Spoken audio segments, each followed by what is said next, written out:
May I know if this is Miss Amelia? Yes, it's me. And you are? Nice to meet you, Miss Amelia. My name is Henry.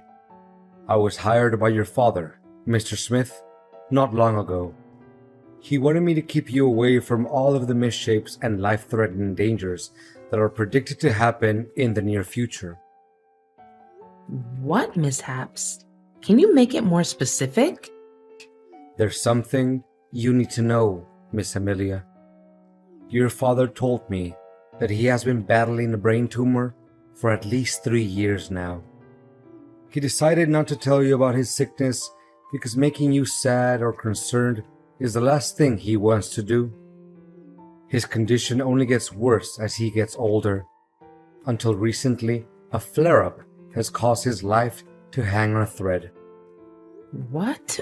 This can't be true.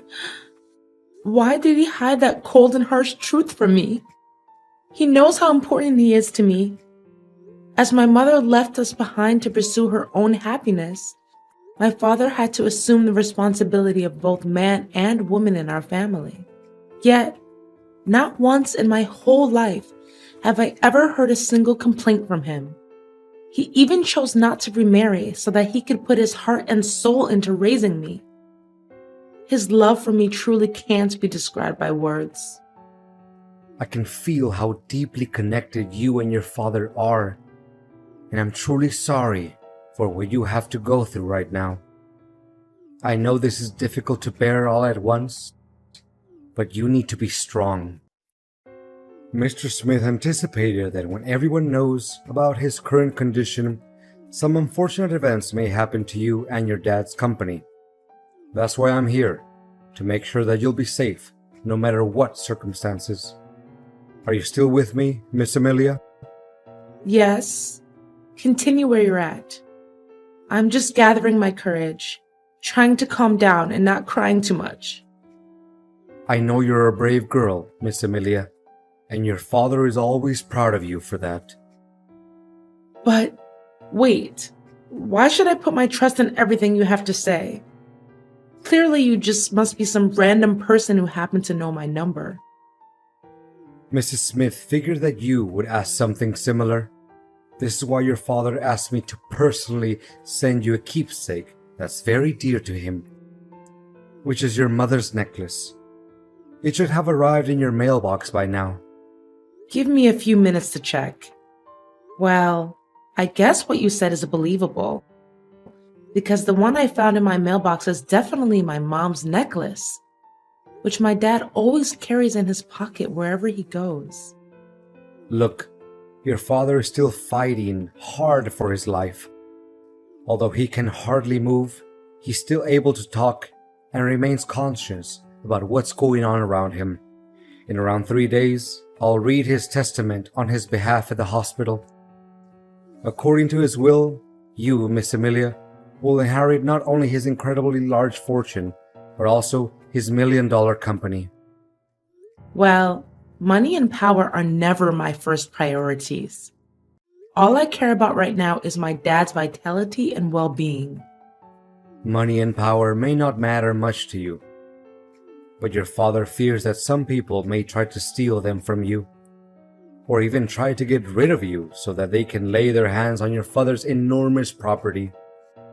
That's why I'm here to protect you, and I'll be secretly watching over you from afar, and immediately interfere whenever I feel that your safety is in peril. But you gotta make sure that no one can find out the truth about me, even the people who are closest to you. If that's what my dad wants, then I have no reason to disobey. But may I know the identity of people who want to harm me to appropriate my dad's wealth? Well, there are some names on your father's list of possible suspects. Until now, they haven't made any shady move yet, but it doesn't mean that you can let your guard down. Remember, anything can happen and put your life at risk after your father makes his announcement in a few days. And you have to prepare yourself for the worst case scenarios. I understand. Thanks for the advice. Honey, My heart will be broken into a million pieces if one day I can no longer see my dad again. You know it hurts me as much as it hurts you. But as the doctor said, your father's at the final stage and his chances of making it through are very slim. Please don't say that. It saddens me to an infinite extent. I'm well aware that your dad occupies a very special place in your heart. But now that his part in this lifetime is almost complete, don't you think it's about time that we need to start focusing on keeping up his legacy and make him proud? Legacy? You mean his company? Well, I don't see any point in avoiding this matter. In fact, your father has dedicated his whole life for the growth of the company. Correspondingly, I'm sure that he would want us to take over his place and prolong his thriving business, don't you think? It really doesn't make any sense if you let his lifelong effort go down the drain by worrying too much about his destined demise. I mean, you may have a point in what you're saying, but honestly, there's no spare room for anything else in my mind right now other than my dad's life being on the line. I acknowledge what you have said, and I'm sympathetic to it. However, an organization can't operate without a leader. If you feel like you're not up for the task just yet, it's my duty, as your husband, to help you weather the storm and get through this time. To put it more precisely, I would like to lend you a helping hand and take the responsibility of Chief Executive Officer, the position which your dad used to have. Of course, the company's share that your father once held is still under your ownership. So, what do you say? Well, I really appreciate your thoughtfulness towards me. Nevertheless, my dad had stated very clearly and in detail in his statement that he wants me to assume the role of Chief Executive Officer. And for that reason, I'm not planning to do anything that's against his last wish. Wait, do you seriously think that a woman is adequate for such a prestigious leadership role like CEO? Significant positions, especially company leaders, are not a joke, and they're obviously not meant for women, honey. Don't let your brainless things like feminism trick you into thinking that you'll be able to fulfill such a substantial duty. What is your problem with women taking on significant positions at the workplace, really? Amelia, you do realize that women always have to depend on men to get everything done, right? You women can never decide anything for yourself, and you easily let your emotions get the best of you.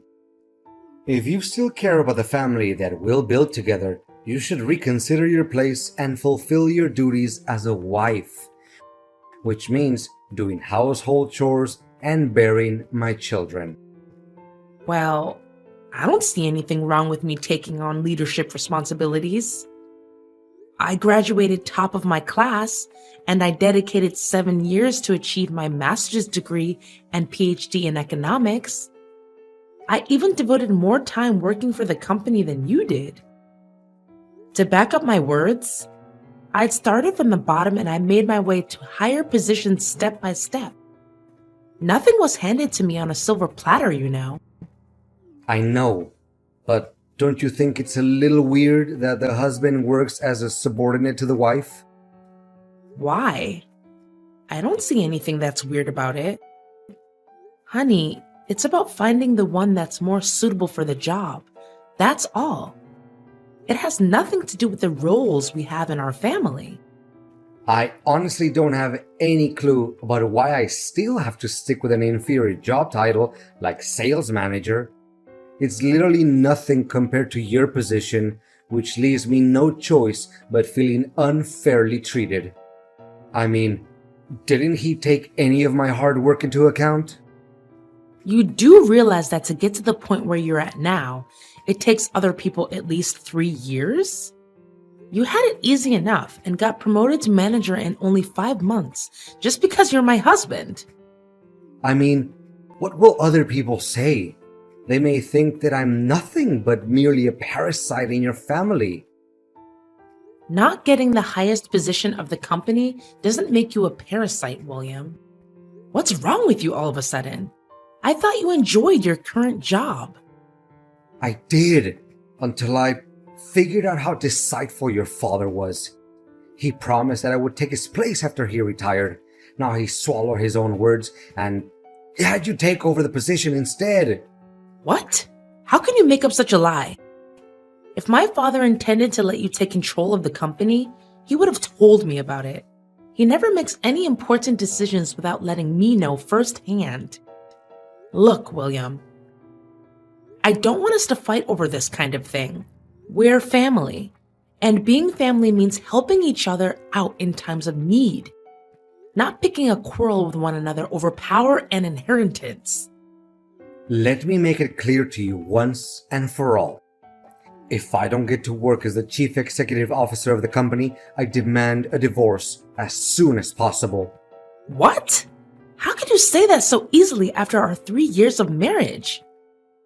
And most important of all, in the toughest time of my life, when I'm about to lose my father? Well, your father doesn't treat me very nicely as well. He let you inherit his position because me and him are not biologically related. Guess once an outsider, always an outsider, right? He never saw me as his son after all. I said it. Let me take over your dad's position, or you can consider that our marriage is over. All right, I'll think long and hard about it. William, you can't believe what happened to me when I was on my way home after Dad's funeral. First, I was nearly hit by a truck while crossing the road. Then, out of nowhere, a flower pot almost fell onto my head. I bent down to tighten up my shoelaces. That was why I didn't get hit. After that, there were some people sawing down a huge tree, and I was nearly crushed by that. It definitely was not a lucky day for me. But where are you now, William? After the funeral ended, you were nowhere to be found. Everyone was so worried and they looked for you everywhere. What a shame to hear all of those unfortunate events. I'm not at home, by the way. And why should I be? What? What are you saying? Well, first of all, now that your father is dead, why should I be around you anymore? After all, it's his fortune and power that I went after in the beginning, not some kind of foolish love between you and I. You're telling me you didn't have any feelings for me in the first place? Not a tiny bit. Do you actually think that I approached you and your family because I fell for you?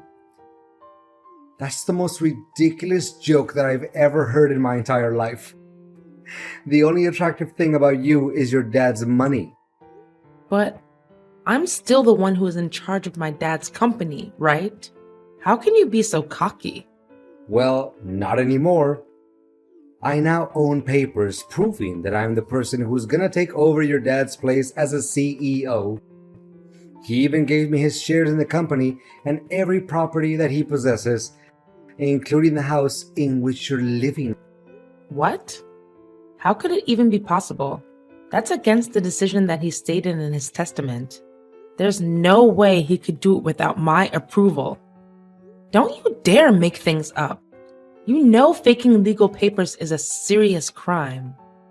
Why should I be scared of your meaningless threat? My documents certainly comply with the law and regulations. They even contain your own father's handwriting and signature. So how can they be fake? Face the fact that from now on, you'll be officially kicked out of your dad's company and from your own fancy house. However, if you behave well, I'll show some mercy and let you work as a cleaner at the company. I can't believe you can be so ruthless and careless. You make it seem like we were never husband and wife. Like we were nothing but strangers. It seems like you can't comprehend the situation very quickly, can't you? Look, it's over between us, and you'll be served with divorce papers soon enough. What's left for me is to enjoy my victory alongside the true love of my life, Luna. She's the one I'm gonna spend the rest of my life with. What? So you've been cheating on me too? How did I not notice that? In my eyes, you were a dutiful husband and a pious son-in-law to my father. You never came home late. You cooked for us whenever I was busy. You even took great care of my dad during his final days of living, as if he was your own biological dad. How did you change all of a sudden? Well, I didn't change anything. All I did was a little acting to cover my true intention. You don't know how much I had to contain myself from laughing as I saw you were blindly believing in everything I did and said. How could you do this to me? I just can't believe all of this. To think how kind me and my dad were to a jerk like you gives me chills down my spine. Kind? Am I hearing it correctly? Your father treated me like dirt. He didn't even let me take over the position that was rightfully mine all along. And you know what? He even had the nerve to, not just one time, scolded me and embarrassed me in front of my coworkers. I literally have no respect for that man. So you were holding a grudge against my dad this whole time? I mean, if he ever criticized you or your work, it was just because he wants you to be a better version of yourself and make progress. Well, now that hypocrite can carry all the criticism with him to his grave. So long, Amelia. Enjoy your homeless life. What is this, Amelia? Did you plan all of this? And what exactly are you talking about? Why, all of a sudden, I'm no longer the CEO of the company anymore. The securities didn't even let me in. Why are you asking me that question? Shouldn't you be the one who needs to interrogate your own conscience about all the good deeds you did behind my back? I can't believe such a cruel, heartless, and gruesome person like you would exist. What are you trying to say? Spit it out.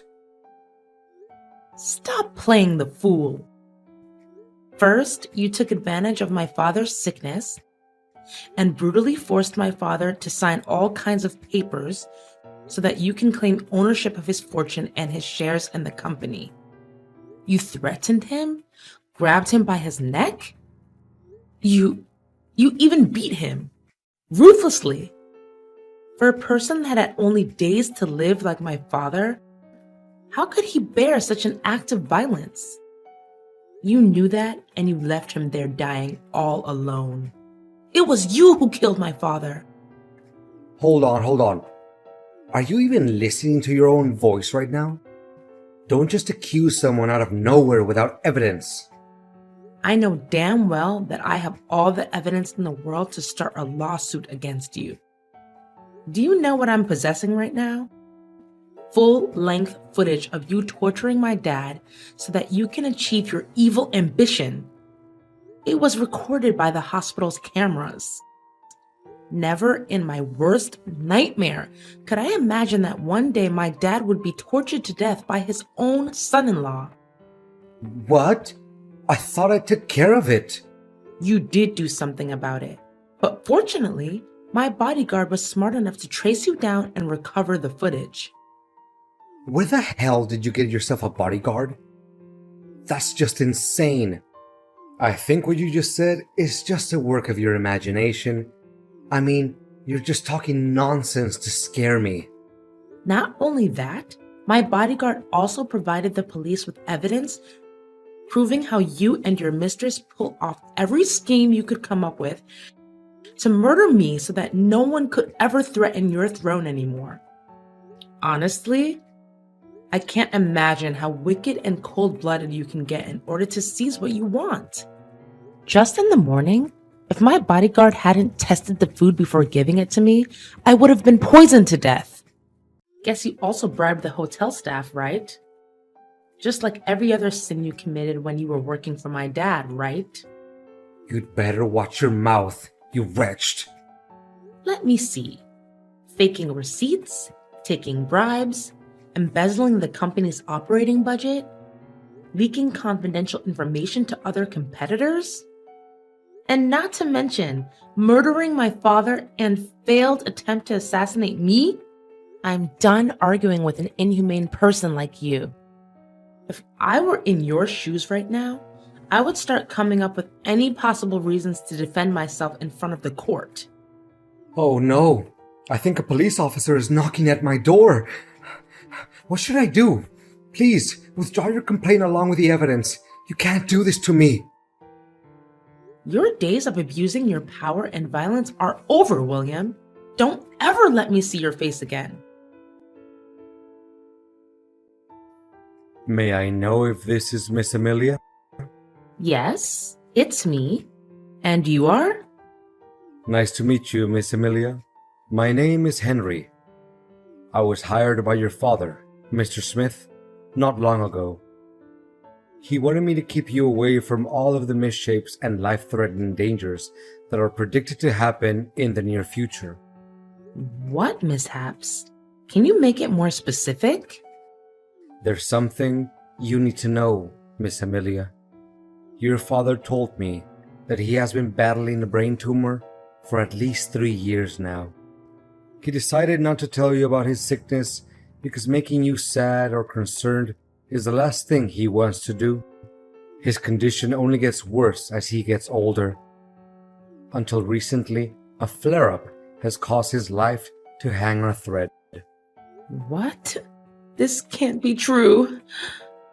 Why did he hide that cold and harsh truth from me? He knows how important he is to me. As my mother left us behind to pursue her own happiness, my father had to assume the responsibility of both man and woman in our family. Yet, not once in my whole life have I ever heard a single complaint from him. He even chose not to remarry so that he could put his heart and soul into raising me. His love for me truly can't be described by words. I can feel how deeply connected you and your father are, and I'm truly sorry